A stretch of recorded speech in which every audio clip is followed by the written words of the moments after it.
Yes, ndagusuje nanone kandi nkwaye ikaze hano kuri Top Up TV. Ndizera ko umeze neza aho waba uherereye hose. Aka kanya rero ikintu ngiye kukubwira ni kuri video nanone yacicikanye ku mbuga nkoranyambaga.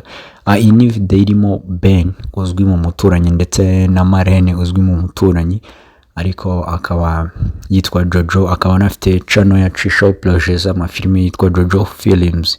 Iyi ni video rero yacicikanye ku mbuga nkoranyambaga aho bari kumwe bari mu buriri. Ben asa nkaho afata video Jojo asinziriye, bari mu buriri bari mu mashuka, ariko abantu benshi babyibajejeho cyane ni nyuma yuko Ben asezeye muri filime Umuturanyi, ariko iyi video ikaba ari bwisohotse ubu ngubu, ikaba igiye hanze. Gusa abantu bazi neza channel ya Jojo Films bajya bakurikirana filime zicaho, hari projet abangabo babiri bafite bakinamo. Bikaba bigaragara ko izi yari nka video bafashe bari muri shoot, apana ibintu byo kuvuga ngo ni ibintu biri real.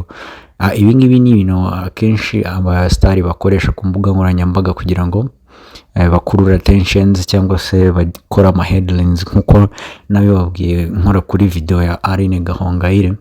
Iyi rero akaba ari video yakomeje gucicikana, hakaba hari n'abandi ku ma channels bagiye bavuga ko ngo abangabo babiri ngo bakoraga ibi ngibi nyuma ya shoot mu Muturanyi.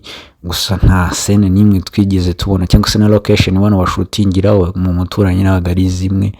Yes, ubwo rero nuko bimeze. Iyo video urayibonamo hano, ndagenda nyicishamo gake gake. Ndizera ko amakuru tugenda tukugeza agenda kunyura. Kora subscribe kugira ngo tujye duhorana umunsi ku wundi.